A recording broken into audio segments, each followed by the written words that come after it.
কাবা শরীফে ৬০টা হচ্ছে সেরা কবিতা ছিল। ওই যে আবু জেহেল যেটা লিখে নিয়ে আসে ওইটা উনি ওইখানে লটকাইলো এবং লটকানোর আগে উনি একটা লেখা লিখলো যে এই কথা, এই বাণী কোনো মানুষের রচনা না, এটা হচ্ছে স্রষ্টার বাণী। কাউসারের ৩টা আয়াত আপনি জানেন, সব থেকে ছোট সূরা, ১০-এর একটা ম্যাজিক আছে এখানে। দেখেন মুহাম্মদ সাল্লাল্লাহু আলাইহি ওয়াসাল্লামের যে চাচা ছিল আবু জেহেল, যখন সূরা কাউসার নাজিল হইল উনি কাছে এইবার পাইছি ওই সূরা কাউসার কিন্তু উনি লিখেও নিছে, আবার হচ্ছে একটু শুনছে, তো মুখস্থ হয়েছে, আর প্রচন্ড মানে ইয়া ছিল, মনে রাখার দক্ষতা আবু জেহেলেরও ছিল। ওইটা নিয়ে যে উনি এক বাড়িতে যে দূরে যে বাড়ির নক করতেছে, কিছুক্ষণ পর দরজা খুলে ফেললো।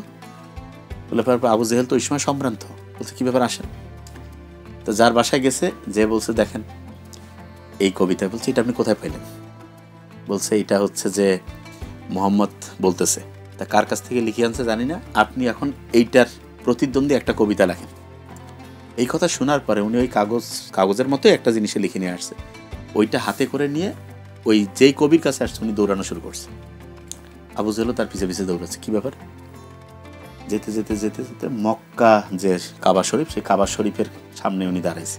তো ওই সময় কাবা শরীফে ৬০টা হচ্ছে সেরা কবিতা ছিল,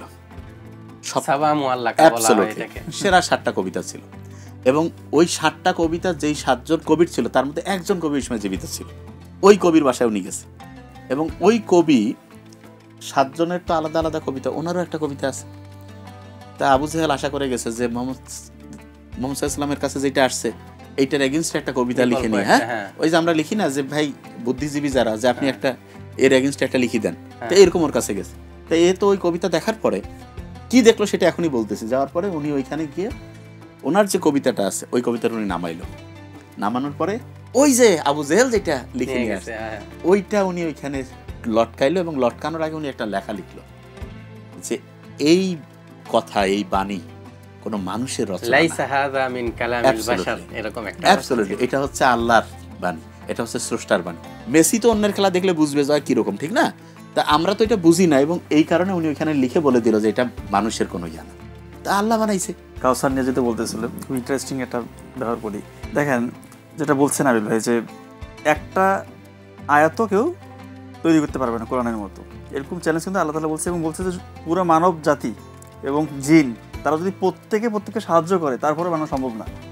কাউসার দিয়ে বলি, কাউসারের 3টা আয়াত আপনি জানেন, সব থেকে ছোট সূরা। এই সূরায় কয়েকটা ইন্টারেস্টিং ঘটনা আছে, 10-এর একটা ম্যাজিক আছে এখানে। দেখেন আপনি দেখেন প্রতিটা আয়াত 10টা হরফ দিয়ে তৈরি, এবং এই সূরাটা শুরু হয়েছে আলিফ এবং হামজা দিয়ে। আলিফ এবং হামজা আছে এখানে 10 বার এই সূরায়, এবং দেখবেন যে এখানে ইউনিক হরফ আছে 10টা। আপনি দেখবেন প্রতিটা আয়াতের শেষে র আসছে, র আরবি কততম বর্ণ? 10তম বর্ণ। এবং আরও ইন্টারেস্টিং বিষয় হচ্ছে পুরো কোরআন মাজিদে যদি আপনি দেখেন যে কোরআনে তো শেষ, প্রতিটা সূরার একটা শেষ বর্ণ থাকে, এবং শেষ বর্ণ র দিয়ে শেষ হয়েছে এরকম সূরা আছে 10টা। এবং এই যে কাউসার সূরা, এই কাউসার সূরা শেষ হয়েছে র দিয়ে, এবং এইটা হচ্ছে 10তম সেই সূরা।